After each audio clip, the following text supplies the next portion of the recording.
Imagine करो एक 15 साल का लड़का जो राजकोट के एक थिएटर में एक सिक्योरिटी गार्ड था, उसने ऐसा क्या किया कि आज वो इंडिया का टॉप स्नैक्स मैन्युफैक्चरर बन गया। कैसे उसकी कंपनी की सेल आज 4000 करोड़ से ज्यादा है और वो 5000 लोगों को नौकरी भी देता है। ये कहानी है चंदू भाई विरानी की, जिन्हें सुल्तान ऑफ वेफर भी बोला जाता है। चंदू भाई विरानी बालाजी वेफर्स के फाउंडर हैं। मैं गुजरात से बालाजी वेफर्स प्राइवेट लिमिटेड का Chandu bhai Virani as a founder.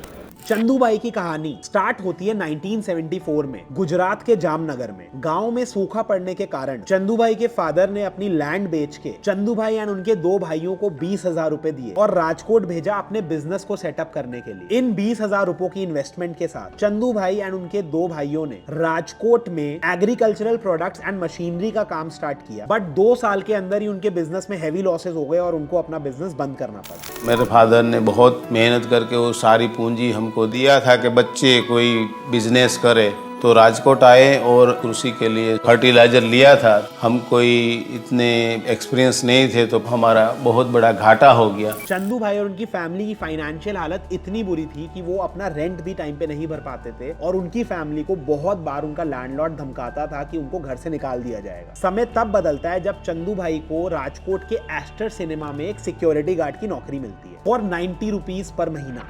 गाँव में कुछ था नहीं, 2 रोटी की चिंता थी, बारिश होती नहीं थी, कृषि रिलेटेड मेरे फादर का काम था। तो चिंतन करके हम राजकोट आए 1974। यहाँ पे चंदू भाई ने पूरी मेहनत और लगन से काम किया एंड वो अपनी बॉस की किसी भी रिक्वेस्ट को इमीडिएटली सॉल्व कर देते थे। मूवी के पोस्टर लगाने से सिनेमा हॉल की सीट रिपेयर तक चंदू भाई सब कुछ बहुत अच्छे से कर देते थे। चंदू भाई की हार्डवर्क को देख के सिनेमा के ओनर ने चंदू भाई को अपनी कैंटीन का टेंडर दिया एंड यहीं से शुरुआत होती है बालाजी वेफर्स की जर्नी की। कैंटीन का टेंडर मिलने के बाद चंदू भाई को समझ आया कि ऑडियंस को पोटैटो वेफर्स की बहुत ज्यादा डिमांड। उन्होंने इस डिमांड को पूरा करने के लिए एक लोकल वेंडर के साथ टाई अप भी किया, बट वो सभी वेंडर्स बहुत अनऑर्गेनाइज्ड थे एंड मोस्टली वो टाइम पे डिलीवरी नहीं देते थे, जिसकी वजह से चंदू भाई को काफी लॉसेस होते थे। इन प्रॉब्लम्स की वजह से 1981 में चंदू भाई ने वेफर्स को अपने घर में ही बनाना स्टार्ट किया अपनी फैमिली के साथ। इसके बाद सिनेमा में कस्टमर्स को चंदू भाई के वेफर्स से प्यार हो गया। गुजराती बोले तो धंधा। चंदू भाई को पता था कि उन्हें अपना खजाना मिल गया है। अब जानेंगे वो की बिजनेस स्ट्रेटेजीज जिसने चंदू भाई को एक सिनेमा कैंटीन चलाने वाले से सुल्तान ऑफ वेफर्स बनाया इंडिया का। पहली स्ट्रैटेजी है मैन्युफैक्चरिंग पावर हाउस की। 1984 में जब चंदू भाई ने अपने बिजनेस को सिनेमा कैंटीन से बाकी रिटेल शॉप्स पे लेके जाना स्टार्ट किया तो उन्हें 3 प्रॉब्लम्स एनकाउंटर करनी पड़ी। पहला था इनकंसिस्टेंट क्वालिटी, दूसरा था लोअर शेल्फ लाइफ एंड तीसरा था ब्रेकेज ऑफ वेफर्स। पैसा जब लेने जाते थे तो वो बोलते इसमें डस्ट लग गई है, चेंज कर दो। हमको ऐसा लग रहा था कि हम भीख मांग रहे हैं। फिर हमको विचार आया कि क्वालिटी बनानी है। चंदू भाई को रियलाइज हुआ कि अगर मैनुअल बनाते रहेंगे तो ये प्रॉब्लम्स कभी सॉल्व नहीं होंगी एंड इसका एक ही सॉल्यूशन था कि वो सारा काम मशीनरी के थ्रू ऑटोमेट कर दे। अच्छा माल बनाना है तो कैसे बनाना? ऑटोमेटिक डालना है।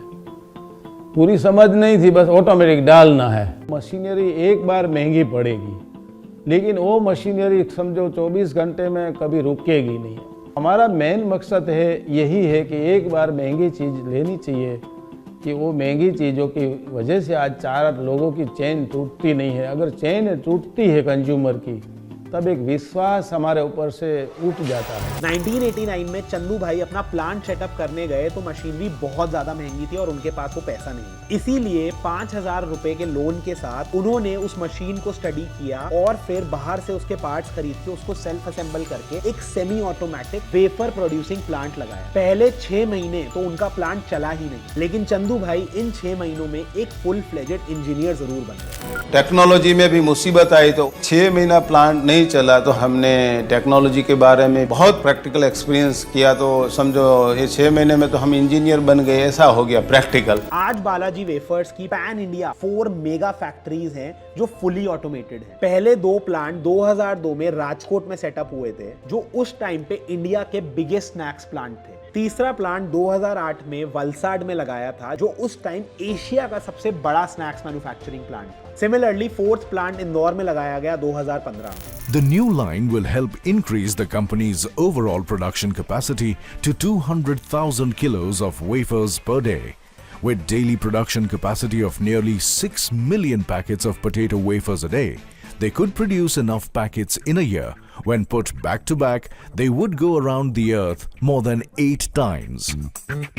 दूसरी बिजनेस स्ट्रैटेजी है प्रोडक्ट वैरायटी। उन्हें पता था कि इंडिया में हर कुछ किलोमीटर के बाद लोगों के टेस्ट प्रेफरेंस चेंज हो जाते हैं। जैसे जैसे वो अलग अलग एरियाज में एक्सपैंड होते गए, वो वहां के कंज्यूमर की टेस्ट प्रेफरेंस समझ के लोकलाइज्ड फ्लेवर्स अपने नमकीन और वेफर्स में इंट्रोड्यूस करते गए। राजस्थान में आपको स्पाइसी फ्लेवर्स मिलेंगे, महाराष्ट्र में आपको चाट फ्लेवर्स मिलेंगे, गुजरात में जाओगे तो आपको ढोकला चिप्स मिल जाएंगे। मैं यहाँ पे थोड़ा एग्जैजरेट कर रहा हूँ, लेकिन अगर आप इनकी वैरायटी को एक्सप्लोर करोगे तो आपको समझ आ जाएगा कि मैं क्या बात कर रहा हूँ। इन सब की बैकबोन है एक solid research and development department. बहुत सारे एंटरप्रेन्योर्स इनोवेशन तो करना चाहते हैं, लेकिन उस इनोवेशन के पीछे जो प्रोसेस सेटअप करने पड़ते हैं या फिर जो टीम लगानी पड़ती है, उस चीज के लिए ज्यादातर रेडी नहीं होते हैं। But as we know, Chandu भाई इज डिफरेंट। ये हमारा सबसे इम्पोर्टेंट डिपार्टमेंट है कंपनी का। It's a backbone of our company. So यहाँ पर जितने भी नए प्रोडक्ट्स हैं वो हम यहाँ पे इनोवेट करते हैं, और जितने भी एग्जिस्टिंग प्रोडक्ट है उसको कैसे और इम्प्रूव करें,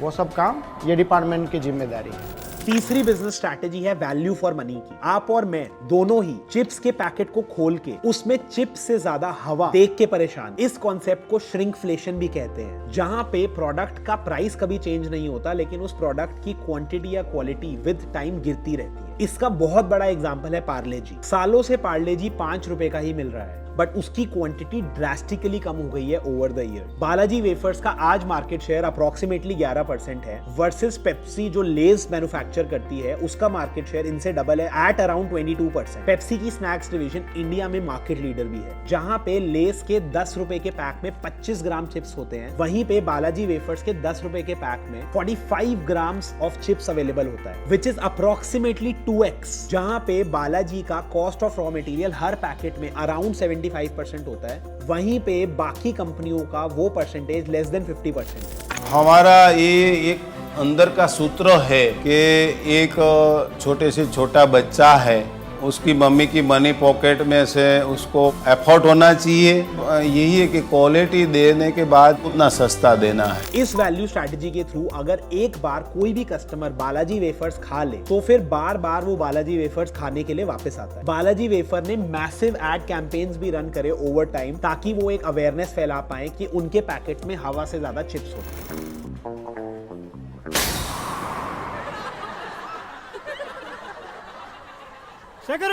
हो गए ना हवा के शिकार। Happy journey.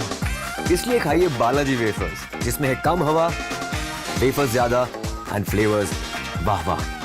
Fourth business strategy है control on raw material pricing की। बालाजी वेफर्स का बिगेस्ट रॉ मटेरियल है पोटैटो या फिर आलू। इतनी ज्यादा क्वांटिटी ऑफ चिप्स अपने पैकेट्स में देने के बाद अगर रॉ मटेरियल का प्राइस भी फ्लक्चुएट हो जाएगा तो वो एक शॉर्ट तरीका होगा बालाजी वेफर्स के लिए लॉसेस में जाने का। किसी भी नेचुरल या मैन मेड कैलामिटी की वजह से अगर पोटैटो का प्राइस बढ़ता है तो एक झटके में कंपनी बहुत ज्यादा अनस्टेबल हो जाएगी और लॉसेस में चली जाएगी। क्या बात कर रहे हैं आप? ट्रैफिक जैम हो गया है। इस प्रॉब्लम को डील करने के लिए बालाजी वेफर्स के पास, इस प्रॉब्लम को केटर करने के लिए बालाजी वेफर्स के पास 25,000 टन की कोल्ड स्टोरेज कैपेसिटी है। हमारा कोल्ड स्टोरेज का कैपेसिटी 25,000 टन का है और हम उसमें 10 महीना तक आलू रखते हैं। बीच में जब भी कुछ ट्रक का स्ट्राइक या रोड चक्का जाम या रेट का कुछ इश्यू आता है तो हम उसमें से यूज करते हैं। इस स्ट्रैटेजी के थ्रू बालाजी वेफर्स बहुत स्ट्रिक्ट कॉस्टिंग मेंटेन कर पाते हैं और अपने कॉम्पिटिटर से डबल क्वांटिटी देके स्टिल प्रॉफिटेबल भी रह पाते हैं। चंदू भाई विरानी की हार्टफेल्ट स्टोरी और इनोवेटिव बिजनेस स्ट्रैटेजी से कुछ की बिजनेस लेसन्स निकल के आते हैं, जिन्हें हम अपने बिजनेस में इंप्लीमेंट कर सकते हैं और एक बड़ा और प्रॉफिटेबल बिजनेस आने वाले टाइम में बना सकते हैं। पहला लेसन है परजर्वियरेंस का। गांव की जमीन बिक गई थी, fertilizers and agricultural business fail हो गया था। मकान मालिक ने चंदू भाई और उनकी फैमिली को कई बारी अपने घर से निकालने की धमकी भी दे दी थी, बट चंदू भाई ने हार नहीं मानी। चंदू भाई एक सिक्योरिटी गार्ड होके भी बड़ा सोचते रहे और मेहनत में लगे रहे। सक्सेस फेल ये सब जीवन का पार्ट है, वो तो आएंगे। हमको ये सब एक्सेप्ट करके हमको आगे बढ़ना है। इसलिए हम एक बार दो बार फेल हुए, फिर भी हम एक इंसान है, हमको कोशिश जारी रखनी चाहिए। दूसरा लेसन है कॉन्फिडेंस का। 2014 में चंदू भाई को बालाजी वेफर्स का एक्विजिशन का ऑफर आया था पूरे 4000 करोड़ रुपए का। ऑन दैट चंदू भाई ने एक बहुत अच्छी बात बोली। उन्होंने बोला कि उनकी कंपनी बालाजी वेफर्स उनकी फैमिली जैसी है और वो अपनी फैमिली को नहीं बेचेंगे कभी। 2014 में बालाजी वेफर्स की सेल कुछ 1000 करोड़ के अराउंड थी एंड आज बालाजी वेफर्स की सेल 4x हो गई है एट अराउंड 4000 करोड़ रुपए। तीसरा लेसन है बहुत सारे ऑप्टिमिज्म का। एक लंबी रात है तो एक लंबा दिन भी आएगा। ऐसे ही कुछ अमेजिंग बिजनेस लेसन हैं हल्दीराम की स्टोरी में। आज हल्दीराम इंडिया का बिगेस्ट फूड सर्विस ब्रांड है। हल्दीराम की सेल 10,000 करोड़ रुपए की है, which is 2x of the combined sale of McDonald's and Domino's. आप इस राइट वाली वीडियो में जाके ये सभी लेसन सीख सकते हैं।